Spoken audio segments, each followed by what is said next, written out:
제가 긴 세월을 살아온 것은 아니지만 저는 명절에 대한 좋은 기억이 별로 없습니다. 우리 집은 할머니, 할아버지, 그리고 저 세 식구였는데 명절이 돼도 우리 집은 항상 조용하기만 했거든요. 그렇게 명절에도 우리는 간단하게 떡국을 끓여 먹거나 동네 떡집에서 송편을 싸서 간단하게 먹고는 아무 말 없이 TV를 보면서 명절을 보냈어요. 명절만 되면 할머니, 할아버지의 표정이 좋지 않았는데 하나밖에 없는 자식 그렇게 되고 인생 참 덧없네. 할머니가 눈물을 훔치셨어요. 그런 할머니의 말에 할아버지가 어쩌겠어 인생이 이런 것을. 그러니까 그런 소리 하지도 말어 이 사람아. 할아버지가 한숨을 내쉬었어요. 우리 부모님이 교통사고로 그렇게 되신 후에 할머니, 할아버지는 제게 있어 부모님과 같은 존재였어요. 그러한 할아버지, 할머니의 사랑은 그 어떤 것과도 비교할 수 없는 그런 것이었으니까요. 대학을 포기하겠다는 저에게 네가 대학을 왜 안 가? 무조건 가야 한다. 네 엄마 아빠가 네 공부에 얼마나 신경을 썼었는데 네가 대학에 안 가면 이 할애비 할미가 나중에 네 엄마 아빠 얼굴을 어떻게 보라고 그러는 거야? 할아버지가 호통을 치셨어요. 대학 등록금이 한두 푼 하는 것도 아니고 내가 지금 그런 사치를 부릴 때가 아니야. 바로 취업해서 할머니, 할아버지 짐을 덜어줘야지. 난 그렇게 못해. 이만큼 키워준 것만으로도 난 정말 감사해. 제가 눈물까지 글썽이며 말을 했는데 그런 제 말을 듣던 할아버지가 장롱 한켠에서 뭔가를 주섬주섬 꺼내시더니 이거면 충분할 게다 라며 제 손에 통장 2개를 쥐어주셨어요. 이게 뭐야? 뭐긴 뭐야. 하나는 너 대학 갈 때 쓰려고 준비해둔 거고 또 하나는 너 결혼할 때 쓰려고 준비해둔 거지 라는 말을 하셨는데요. 통장 안에 돈을 확인해보고는 깜짝 놀란 제가 이 큰 돈이 어디서 났어? 놀라서 물었어요. 그거 네 부모 보험금이랑 합의금 받은 거다. 한 푼도 안 쓰고 그대로 둔 거야. 할아버지가 조용히 말했어요. 아니 돈이 이렇게 많은데 도대체 왜 그렇게 고생을 한 거야? 통장 안에 돈을 보며 제가 속상한 마음에 할머니, 할아버지에게 큰 소리로 물었는데요. 그 돈을 우리가 어떻게 손을 대? 그 돈이 어떤 돈인데? 아니 아무리 그래도 그렇지. 순간 목이 메어와 제가 아무 말도 못했어요. 통장 안에는 돈이 꽤 있었음에도 불구하고 할머니, 할아버지는 제 생각을 하면서 그렇게 가지고 있으셨다고 했어요. 잠시 후 할아버지가 통장 하나를 더 건네셨는데 이건 이 할애비 할미가 매달 조금씩 모은 돈이다. 혹시 몰라서 더 모았어. 이 돈이면 대학 갈 수 있는 거지? 할아버지가 저를 빤히 바라보시며 물었어요. 그 순간 제 눈에서는 눈물이 비 오듯이 쏟아져 내렸는데요. 그 힘든 농사일을 하시면서 병원비도 아까워하시던 할머니, 할아버지는 밤새 끙끙대며 참아내셨거든요. 그리고 그렇게 한 푼, 두 푼 돈을 모으고 계셨더라고요. 아유, 울긴 왜 울어? 이 정도면 충분하지? 대학 갈 수 있는 거지? 그리고 공부 부족하면 학원도 다니자. 이 밑에 집 동수는 학원도 몇 개씩 다닌다고 하던데 동수는 중학교 때부터 다녔다고 하더구나. 이 할애비가 잘 몰라서 못 보냈어. 동수 엄마한테 어떤 학원인지 이름도 알아봤다. 너도 학원 다니자. 할아버지가 다시 말을 했어요. 그렇게 저는 할아버지 손에 이끌려 학원에 등록을 했고 정말이지 남들보다 더 열심히 공부를 할 수밖에 없었어요. 조금이라도 나태해지려고 하면 밭에서 일하고 계시는 할머니, 할아버지 얼굴이 눈앞에 아른거려서 그럴 수가 없었거든요. 정말 다행이었던 것은 돌아가신 부모님의 머리를 닮은 것인지 공부는 잘하는 편이었기에 할아버지, 할머니는 내가 밥을 안 먹어도 배가 불러 제 성적표를 보며 그렇게 좋아하셨어요. 저는 그런 할머니, 할아버지 덕분에 잘 자랐고 명문대까지는 아니지만 서울에 있는 대학에 합격할 수 있었어요. 할머니, 할아버지 열심히 했는데 미안해. 미안하긴 뭐가 미안하냐? 서울에 있는 대학만 가도 엄청 잘한 거지. 할머니, 할아버지는 그저 행복해 하셨어요. 대학에 합격한 뒤 저는 홀로 서울에 올라왔고 대학을 다니면서도 공부를 게을리하지 않았어요. 제 머릿속에는 빨리 졸업해서 취업해야 한다는 생각뿐이었거든요. 할머니, 할아버지가 농사일을 그만하셨으면 했거든요. 그렇게 대학을 졸업하고 취업을 하기 위해 노력을 했고 대기업은 아니었지만 중견기업에 취업을 했어요. 그리고 저는 몇 달 동안 받은 월급을 차곡차곡 모아서 그 돈으로 할머니, 할아버지를 치과에 모시고 갔어요. 치과가 얼마나 비싼 줄 아니? 안 간다. 내 소원이야. 그래도 안 갈 거야? 나한텐 할머니 할아버지밖에 없는데 이러다가 아프기라도 하면 어쩔 거냐고. 제발 가자. 그렇게 두 분을 모시고 치과로 갔고 치과 치료를 했어요. 치과에서 임플란트를 권해서 임플란트도 해드렸고요. 어찌나 뿌듯했는지 모른답니다. 그렇게 저는 회사를 다니면서 악착같이 돈을 모았고 할머니 할아버지에게 용돈도 드릴 수 있었어요. 그러다 지금의 남편을 만나 결혼을 했는데 남편은 참 좋은 사람이었고 우리 할머니 할아버지께도 정말 잘했어요. 할머니 할아버지도 그런 남편을 정말 예뻐했고요. 거기다 시댁 가족들도 정말 좋은 분들이셨는데 항상 외롭기만 하던 저를 참 많이도 아껴줬어요. 시댁은 시부모님과 시누이가 있었는데 시누이도 정말 좋은 사람이었어요. 그리고 그토록 싫기만 하던 명절이 좋아지기 시작했는데요. 가족들끼리 다 모여서 음식을 만들고 식사를 하고 도란도란 이야기도 하면서 이게 명절이구나 하는 생각을 하기도 했는데요. 다만 저도 없이 홀로 명절을 보낼 할아버지 할머니가 생각나서 마음이 아팠어요.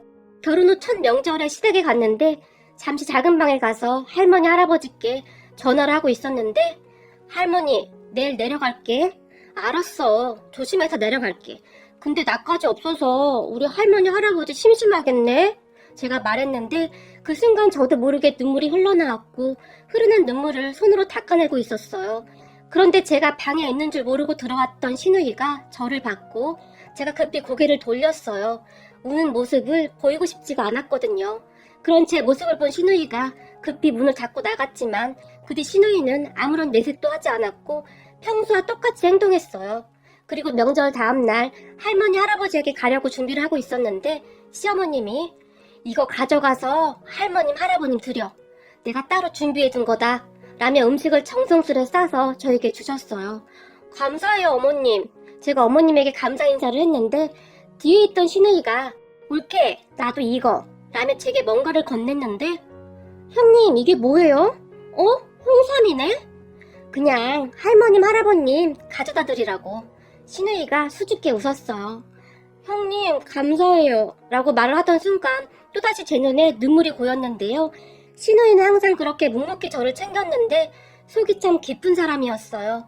제 친구 시누이들은 명절에 와도 손 하나 까딱하지 않고 올케를 그렇게 부려먹다 간다고 하던데 우리 시누이는 잠시도 가만히 있지 않았어요. 그런 시누이에게 항상 감사한 마음이었어요. 그렇게 우리는 평화롭게 지내고 있었는데요. 그 다음 해 명절을 앞둔 어느 날 이번 명절에는 친정에 당신 혼자 다녀오면 안 돼? 여기서 멀기도 하고 나도 좀 피곤해서 그래. 남편이 피곤하다는 듯이 말을 했어요. 그런 남편에게 같이 가면 안 돼? 할머니 할아버지가 당신 많이 예뻐하시는데 보고 싶어 하실 것 같은데 제가 부탁을 했지만 평소와는 다르게 남편은 완강했는데요. 싫어. 나도 좀 쉬고 싶어. 그리고 엄마 아버지가 당신 명절에 안 와도 되니까 명절에 그냥 친정으로 가래 라는 말까지 했어요. 왜? 내가 무슨 잘못했어? 글쎄 나도 모르겠는데. 그리고 남편은 제게 기차표 한 장을 주고는 이거 타고 내려가면 돼. 명절 전날 기차표를 못 구해서 당일날 아침 제일 빠른 기차표야. 난 전날 집에 가야 하니까 기차역까지 당신 못 데려다줘. 그러니까 당신 혼자 알아서 가. 남편이 다시 냉정하게 말했는데 남편의 말이 어찌나 서운하게만 들리던지 눈물이 나오려는 것을 꾹 참았어요. 그리고 시댁에 전화를 했지만 그냥 오지 말거라. 우리가 제사를 지내는 것도 아니고 그냥 밥만 먹는 건데 뭐하러 오니? 번거롭기만 하고 나 바쁘니까 끊자. 시어머님이 전화를 끊어버렸어요. 그런 가족들을 보며 한편으로는 내가 뭘 잘못했나 하는 생각이 들기도 했고 또 한편으로는 서운한 마음이 가득했는데요. 시누이는 제 전화를 아예 받지도 않았고 제가 보낸 문자 메시지를 확인했음에도 답장조차 하지 않았거든요. 어찌나 서럽고 서운하던지 명절 전날 남편은 시댁으로 갔지. 홀로 집에 있는데 그냥 눈물만 나오면서 역시 시댁 가족들은 나를 온전한 가족으로 생각하고 있지 않는구나 하는 생각과 함께 친구들이 시댁이라고 하면 치를 떨던 모습까지 생각나면서 그렇게 서러울 수가 없었어요. 그렇게 밤새 한숨도 못 잤고 명절 당일날 남편이 준 기차표를 들고 기차역으로 가서 기차를 탔는데 서러운 마음에 계속 눈물만 나왔어요. 그리고 몇 시간 뒤 할머니 할아버지가 계신 고향집에 도착을 해서 대문을 열고 안으로 들어섰는데 명절만 되면 절간 같던 집에 웃음소리와 사람들이 대화하는 소리까지 집안이 시끌벅적했어요. 도대체 무슨 일인가 싶어 한동안 멍이 서 있었는데요. 잠시 후에 젊은 여자 한 사람이 문을 열고 나왔는데 자세히 보니 신우이였어요. 형님! 저도 모르게 그 말이 나와버렸고 올케 왔어? 그렇잖아도 올 시간이 됐는데 왜 안 오나 나와봤어. 왔으면 빨리 들어오지 않고 뭐하고 있어.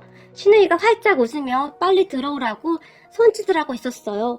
형님이 여기는 어떻게 오긴 뭘 어떻게 와. 명절 보내러 왔지. 빨리 들어와. 할머님 할아버님이랑 맛있는 음식 많이 했어. 올케 오면 같이 밥 먹으려고 기다리고 있었단 말이야.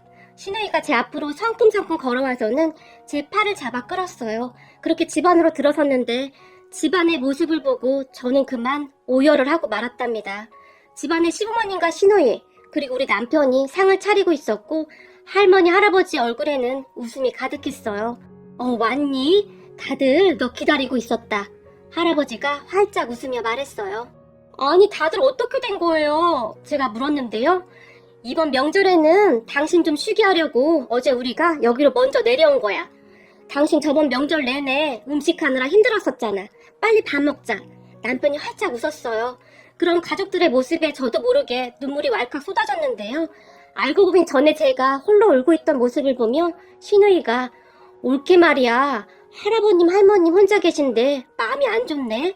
우리 남편에게 말을 했다는데 그러게 전에 얼핏 들어보니 어릴 때는 명절이 그렇게 싫었대. 집에 찾아오는 사람도 하나도 없이 하루 종일 TV만 봤다고 하더라고. 그래서 결혼 후 첫 명절 지낼 때 그렇게 좋았다고 하더라고. 진짜 가족이 생긴 것 같아서. 남편이 신우이에게 말을 했다고 하는데 그런 남편의 말을 듣고 신우이가 마음 아파했다고 합니다. 그랬던 신우이는 그런 남편의 말을 한동안 깊이 담아두고 있었다고 하는데요. 명절을 앞둔 어느 날 엄마 아빠 올케 보면서 맨날 친딸같이 생각한다고 말만 하지 말고 한번 실행에 옮겨봐. 우린 이제 가족이잖아 라며 그의 명절 할머니 할아버지가 계신 곳에 가서 명절을 같이 보내자고 제안을 했다고 해요. 물론 신우이가 말을 꺼내긴 했지만 시부모님이 안 된다고 반대하면 그만이었을 텐데 네 말이 맞구나. 맨날 말로만 친딸 같다 그랬으면서 우리가 그동안 며느리 마음도 못 헤아렸구나. 시부모님도 흔쾌히 허락했다고 합니다. 그렇게 신우이의 지휘 아래 명절 전날 내려와서 할머니 할아버지와 함께 음식을 만들면서 도란도란 이야기도 하고 그랬다고 했는데요. 우리한테도 이런 날이 다 있구나. 할머니가 조용히 눈물을 닦아내셨어요.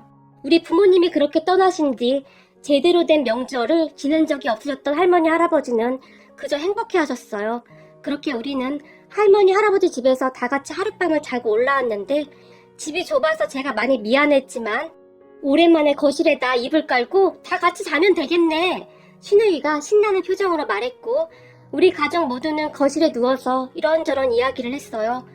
이렇게 누워있으니까 옛날에 내가 어렸을 때 말이야. 형제들끼리 쪼로로 한 방에 누워서 이런저런 이야기를 하다 잠들던 생각이 나네. 그렇게 한동안 이야기를 하고 있으면 얼른 자! 라고 아버지가 소리를 지르던 생각이 나는구나. 우리 며느리 덕분에 좋은 추억이 하나 더 생겼구나. 고맙다. 시아버님이 조용히 말씀하셨어요. 그리고 그 말에 누워있던 제 눈에서 눈물이 뚝 하고 떨어졌는데 가족들은 그저 이런저런 이야기를 하느라 미처 눈치채지 못한 것 같았어요. 우리 어렸을 때 말이야. 엄마 아빠는 맨날 바빴잖아. 그래서 할머니 할아버지가 우리 봐줬었잖아. 이렇게 누워있으니까 우리 할머니 할아버지가 생각나네. 신우이가 말했어요. 우리는 그렇게 한동안 도란도란 이야기를 하다가 잠이 들었는데 그날의 추억은 아마도 평생토록 잊혀지지가 않을 것 같습니다. 제게는 너무나 행복하고 따뜻한 기억이었으니까요. 그 뒤에도 시댁 가족들은 우리 할머니 할아버지를 참 살뜰히도 챙겼어요. 그리고 그런 시댁 가족들이 그저 고마웠던 할머니 할아버지가 시댁으로 여러 가지 농작물을 보내주셨는데 도착한 박스를 열어보며 와 이것 봐 참기름이야. 와 호박이 어쩜 이렇게 튼실할까 그래? 고구마가 너무 맛있겠다. 시댁 가족들 모두 기쁨의 한호를 질렀어요. 어떤 친구의 말로는 친구네 친정에서 친구네 시댁으로 농작물을 보냈더니 친구네 시어머니가 누가 먹는다고 이런 걸 보내? 이거 버리는 것도 큰일인데 도대체 왜 보낸 거야? 라는 말을 하더래요. 물론 친구가 듣는 자리에서 말을 한 건 아니었지만 그 소리를 몰래 엿듣게 된 친구가 큰 충격을 받은 것은 말할 것도 없었고요. 그러한 이야기를 많이 들었던지라 사실 저도 조금은 걱정하고 있었지만 우리 시댁 가족들은 정말 너무 순수했어요. 그리고 그런 가족들의 따뜻한 말 한마디 한마디 덕분에 제 성격도 정말 많이 밝아졌는데요. 그전엔 항상 뭔가 전전긍긍하고 눈치를 많이 봤었는데 이제는 매사 모든 것을 긍정적으로 생각하고 받아들이고 있더라고요. 가끔 시부모님께 야단을 들을 때도 있지만 그다지 신경 쓰지 않고 있어요. 시부모님은 시누이와 저를 대할 때 어떠한 차별도 하지 않고 항상 똑같이 대했으니까요. 그리고 시댁 가족들과 함께 있으면 왠지 저에게도 커다란 울타리가 생긴 것 같아 마음이 그렇게 따뜻할 수가 없어요. 우리 시부모님은 누군가 제 험담을 하거나 하면 절대 참지 않으셨거든요. 거기다 우리 시누이는 정말이지 이런 사람이 세상에 또 있을까 싶을 정도였으니까요. 말 한마디 한마디를 어찌나 따뜻하게 해주는지 모른답니다. 물론 다른 부모님 밑에서 바르게 자랐으니 당연한 것이겠죠. 명절이 다가올 때마다 제 친구들이 명절 증후군이다 뭐다 우울해하지만 저는 가족들과 다 함께 음식해서 먹을 생각에 설레기까지 합니다. 우리 시부모님과 시누이를 보며 항상 따뜻한 마음으로 배려하며 살아가겠다는 생각을 하게 됩니다. 어머님, 아버님, 그리고 형님, 많이 부족한 저를 항상 예뻐해 주셔서 정말 감사합니다. 저도 항상 효도하며 살아가겠습니다. 고맙습니다. 오늘의 사연은 여기까지였습니다. 이토록 아름다운 사연을 읽으며 우리 모두의 명절이 이렇게 따뜻하다면 얼마나 좋을까 하고 바라봅니다. 남은 추석 명절 잘 보내시고 혹시 운전하시는 분들께서는 안전운전하시길 바랍니다. 아직은 많이 부족한 사연을 부탁해를 항상 애청해주시고 아껴주시는 모든 분들께 다시 한번 감사 인사 올립니다.